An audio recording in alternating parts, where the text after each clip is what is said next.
여러분 안녕하십니까. 마하나임 뉴스입니다.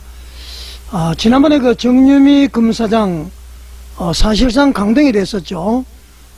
고금 검사로 발령이 났습니다. 검사장에서 말이죠.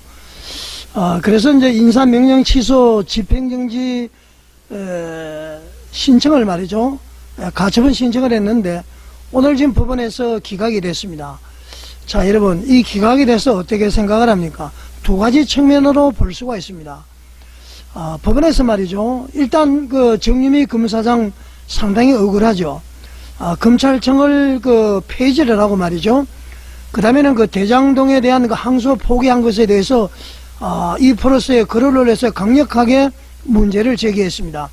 그래서 다른 사람들은 그냥 전보만 됐는데 이 정유미 검사장은 고검 검사로 이렇게 어떻게 보면 뭐 좌천 뭐 쫓겨난 것이죠. 어떻게 보면은 본인으로서는 뭐 충분히 항변할 수가 있습니다. 그런데 말이죠. 법원에서는 기각을 했습니다. 자, 두 가지 측면인데요. 좀 대부분 사람들이 흥분하고 이렇게 문제 제기라는 이유가 그걸 겁니다. 첫 번째, 법원에서 말이죠.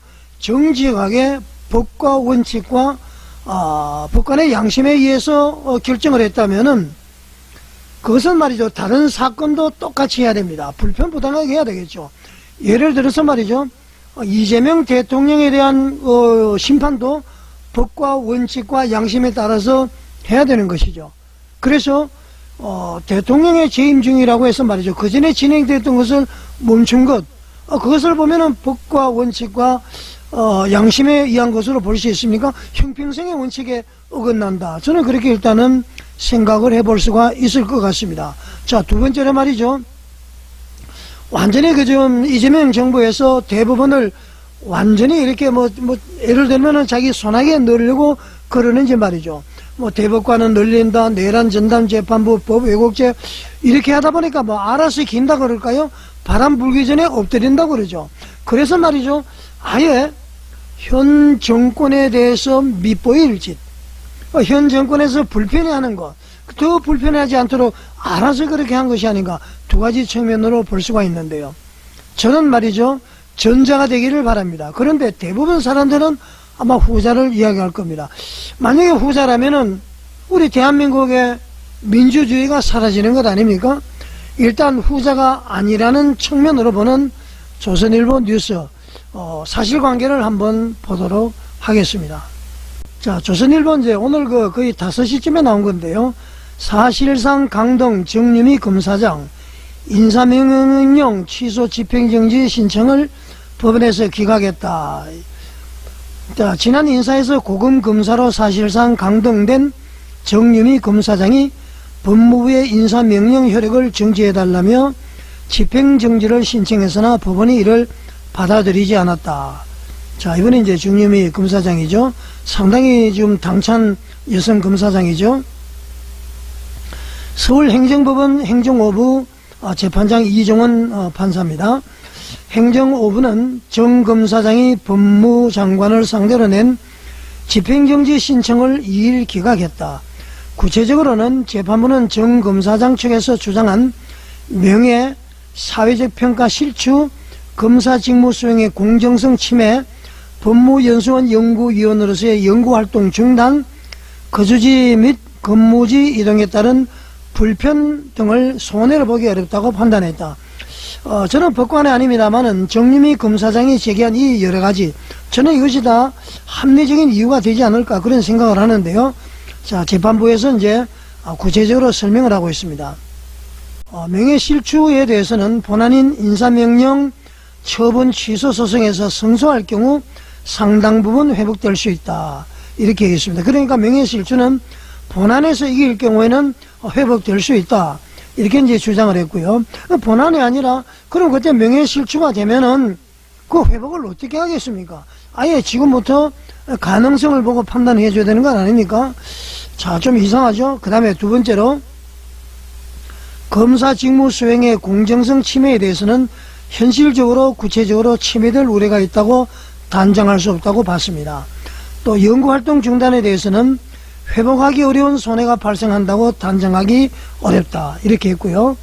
또 공무원 인사 이동 시에 업무라든가 거주지 변경이 수반될 수가 있고 공무원은 이에 따라서 그렇게 이동해야 될 의무가 있어서 손해라고 단정하기 어렵다. 이렇게 이제 판시를 했다고 그럽니다. 자, 이야기한 그 인사이동 시에 거주지 변경, 이거는 좀 만약에 이해가 되는데요. 본안에서 승소할 경우에는 명예회복이 상당 부분 회복될 수 있다. 이건 말이 안 되는 것 같은데요.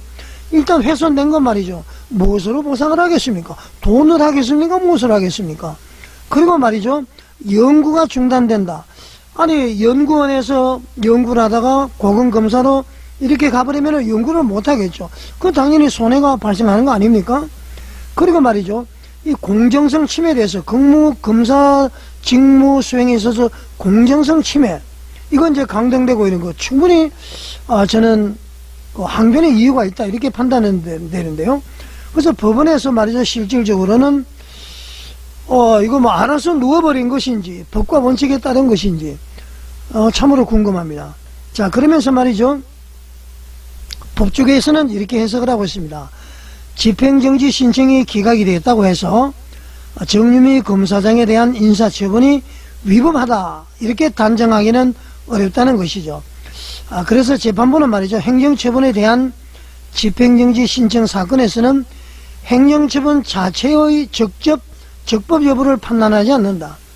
행정처분 자체가 옳으냐 그러냐 판단하지 않고 집행을 정지시킬 필요가 있는지 여부만 판단 대상이 된다. 이렇게 이제 결정문에 적었다고 그러죠. 이해가 되죠. 일단은 자, 집행정지 사건은 회복하기 어려운 손해를 입었다고 인정될 경우에 그 신청을 받아들인다는 것이죠. 근데 사람마다 다르겠죠. 저는 말이죠. 정 검사장이 이런 것을 해내서 회복하기 어려운 손해를 입은 것 아닙니까? 검사장으로서 일을 못하는 거잖아요. 그렇지 않습니까? 검사장으로서 일을 하다가 어떻게 검사로 가서 그 일을 감당할 수가 있겠습니까? 자, 여러분, 부디 말이죠. 법과 원칙과 법관의 양심에 따른 판결이길 바랍니다. 만약에 그게 아니라면은 바람 불기 전에 누워버린 거라면은 충분히 그런 합리적인 의심이 가능하죠. 그건 안 된다는 얘기입니다. 자, 정유미 검사장에 의해서 법과 원칙과 법관의 양심에 의해서 그렇게 판단했다면은 지금 이재명과 관련된 재판 또 그에 따른 여러가지 관련된 재판 멈추지 말고 말이죠. 빨리빨리 좀 하십시오. 윤석열 대통령에 대한 특검 6개월 내 선고, 그거는 아주 정광석화처럼 하면서 말이죠. 왜 이재명 관련 범죄자들에 대한 것은 이렇게 몇 년 동안 시간을 질질 끌고 있습니까? 그리고 말이죠. 더불어민주당의 그 성추행으로 어떤 고소당한 사람이 있죠. 그거는 왜 조사를 하지 않고 있습니까?